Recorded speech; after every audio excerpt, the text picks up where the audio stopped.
এয়ারপোর্টের সম্বন্ধে, আর যারা জানেন না তাদের কথা বলছি আমি।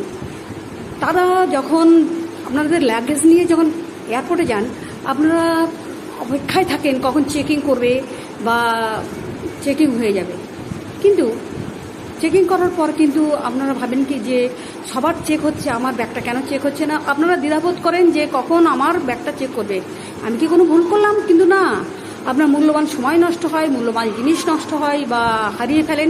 কেন? কারণ আপনি জানেন না যে কতগুলো নিয়ম আছে এয়ারপোর্টে ঢোকার আগে, যে কি নিতে হয় কি নিতে হয় না। তো সেই জিনিসটা যাতে আপনাদেরকে হ্যারাসমেন্ট না করতে হয় পরবর্তীকালে, কিন্তু আপনারা এরকম হ্যারাসমেন্ট হলে পরবর্তীকালে জেনে নেবেন যে এয়ারপোর্টে কী নিয়ে ঢুকতে হয় আর কী নিয়ে ঢুকতে হয় না।